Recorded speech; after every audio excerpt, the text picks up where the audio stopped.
You know, the current state of politics today is incredibly toxic.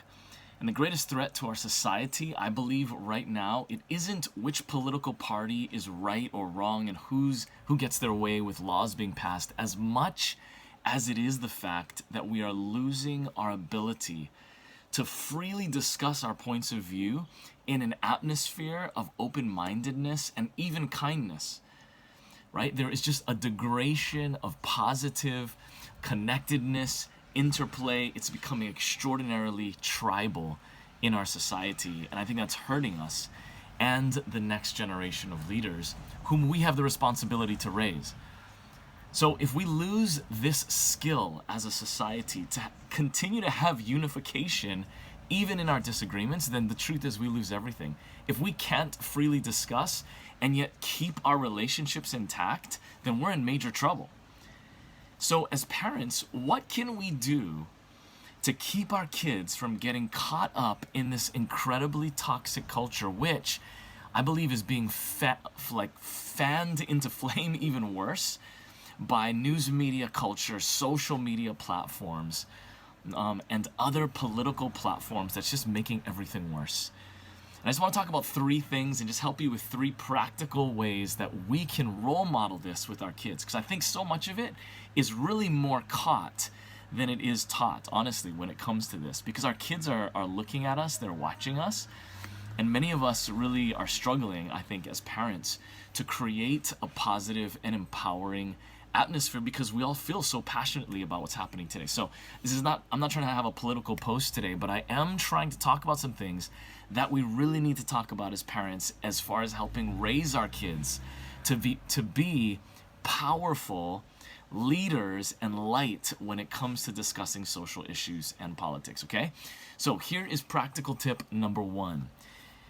This is what I encourage you to teach your kids. Loyalty, okay, is not with a person or a party as much as it is to values. Okay, let me say that again. Your loyalty, and if there's a young person watching this, I want you to really get this. The loyalty that you should have in politics or in social issues, it should be to values and principles, not to people or parties. Okay, now why do I say that? Because people are not perfect and parties are going to make mistakes and they're going to grow and change over time. Things are always going to shift. But your values and principles, now you might grow in your values and principles, right? But those things don't change, right? So you say, hey, this is right or wrong. This is what character is. This is what integrity is. And when you have a blind loyalty to a person, right? I stand with this politician, or I stand with this person, or this party, or whatever. I'm not saying you can't be a cheerleader for things, or you can't, be registered as a certain party or whatever. I'm not saying that, or you can't vote for someone. I'm just saying I would just try to keep that as light and open-handed as possible, right? Because people are going to go up and down, and they're going to let you down. And they're not always going to be 100% right. And here's the danger. What can happen is that you can allow yourself to be deceived or get into this weird deception and blindness and say, well, no matter what, I'm going to stand with them. Or, well, maybe they're wrong, but you're also wrong in this way. Do you see what I'm saying? It can become this strange deception that comes on you and a hard-heartedness that gets on you because you are trying so hard to just defend your person or your party or your group or whatever it is. Do you see what I'm saying? And we have to teach our young people to get outside of that so that they can see objectively the reality and the truth of what's happening. Because it's okay to agree with the majority of a party's value system or something, but when the party or a person goes away or astray from those values, here's what you have to do. You have to call them out on that. And that could be even in your workplace or a ministry situation or something. Like, you have to be able to call out the leaders of an organization. And I don't mean with being toxic yourself. I'm just saying you need to be able to say, I agree with this, this, and this, but I disagree with that, or I disagree with the way that they did that, or I think that they could have said that better, or I think that the way that they said that was hurtful and they should have done whatever. Instead, people just get blind. Anyway, you hear what I'm saying, right? We have to be able to grow in emotional intelligence in that way, okay? So, your loyalty is with principles and values, not with parties or people as much. And in fact, what if your party or your group strayed away from your principles so much? Then what are you going to do, right? All right, so here's the second principle. Have conversations and create friendships with people who differ in their beliefs from you.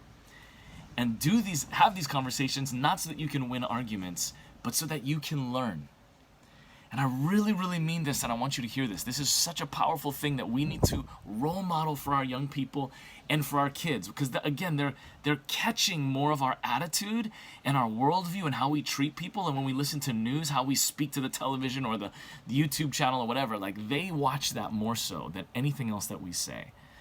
And so it's extraordinarily important that they see us dialoguing with people, watching news things or people that differ from us, listening to things, reading things, and sharing things with views that are usually different from us or contradict, and then us having that conversation with them.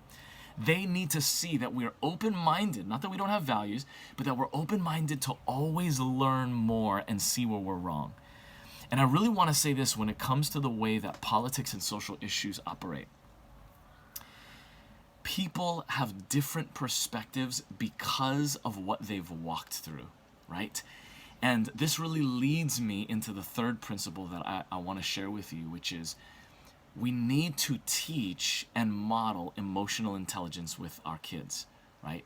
So one way that we do that is to be open to differences and listen and all of that. But in the midst of that, what we're really looking for are the stories of why people believe what they believe. Why do they see the world differently than you, right? This is emotional intelligence when you're able to not get so upset and just cancel everybody or just start assassinating their character because you don't believe the same way I believe. Hey, listen, relax, okay? Listen to where they're coming from, because most likely people have been hurt or abused or have been through something very, very difficult. And oftentimes, and there's a lot of folks who look at the political issues or social issues purely with data, purely with concepts, purely with philosophy. And it's okay to have that. We need that. We need guidelines, right? These things become laws for a reason. But we also need to have compassion and understanding that people have walked through difficult things. And most likely their perspective is that way because they've been hurt or wounded or abused in a certain way. This is what I found, is that that's usually what it is. And we have to be able to teach our kids to balance both data and compassion, both mind and heart. Really, because that's how things are created. That's how we move forward.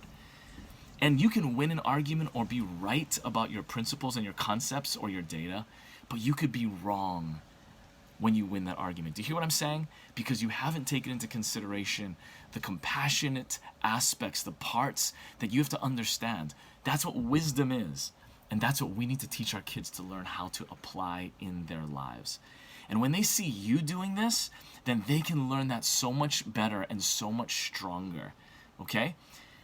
All right, so when you're at the dinner table or when you're in a car driving with your kids, success with your kids and raising them in politics and in social issues, it's not that we're trying to get them to believe everything that you believe. Okay? Now, this can be very scary for you, so mom and dad, so I want you to listen to me. This is harder to do, okay?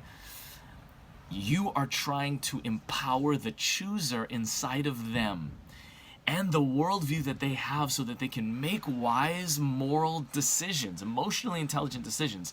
That's your job, mom and dad. Not to raise your kids to believe everything you believe blindly. Well, that's the way I was taught, or that's just the way my parents believed, or whatever. I mean, teach them stuff. Of course, teach them your worldview. But I'm saying it's to get them to be confident, empowered choosers, ultimately, of what they believe and why. And that is what you should stoke in them. That's why you should ask them questions. Hey, what do you believe about this? This thing just happened, or this politician said this. What do you believe? Let's watch the debates together or something. What do you think about that, and why do you think that? And you don't have to fight them, and here's another thing that some of us can do, and I'm guilty of this. You can kind of make fun of or belittle what they believe. Well, that's stupid. Don't do that, because you're injuring their chooser. You're injuring the part inside of them that they need to develop and grow for themselves. And they're going to believe different things, and they're going to go back and forth and up and down and whatever, and that should be okay for you. I mean, that's hard to do. I'm not saying that that's easy to do, but you have to, most importantly, at the end of the day, and as they come into their 20s, they have to know that they can believe what they believe, and they can stand strong and be confident and communicate it with kindness and open-mindedness. That's the win. Okay, they're gonna grow in what they believe, and they'll see things differently from you at times. That's not success. Getting them to believe everything you believe. It's getting them to be in a place where they can stand strong and defend what they believe with kindness and open-mindedness, and learn and grow as they grow and mature. Do you understand what I'm saying there? All right, so here's what I want you to do. I want to challenge you today. Maybe watch this video with your spouse or a close friend and ask them. Okay, this is a little freaky. Ask them, hey, what do you see in me in areas that I can grow when it comes to talking about politics and social issues in our family? Do I belittle the kids? Am I too heavy-handed with them? Do I feel like I have to make them believe what I believe? Or do I speak negatively to people? Are there areas in which my attitudes, my negativity, my complaining, do I have a tribal mentality? Are my kids catching something that I don't want them to catch when it comes to the spirit in which I deal with politics and social issues? That is a very scary question to ask, but I want you to take some time to reflect today. Maybe you need to apologize to your kids at dinner tonight or something and just say, listen, I've been kind of crazy and hyper freaky about stuff. I want to help train you guys so that you can be way more compassionate, open-minded, level-headed, so that you can have emotional intelligence and lead with light and not with divisiveness, deception, or hard-heartedness. All right, listen, if you have any questions on that, maybe you can make some comments or things that you've learned or ideas that you have, as well as in the comments you can let me know what other topics you think are important that we can talk about. I believe in you, Mom and Dad. We're living in some wild times. We're in this together, in the trenches. I believe in you. Talk to you soon.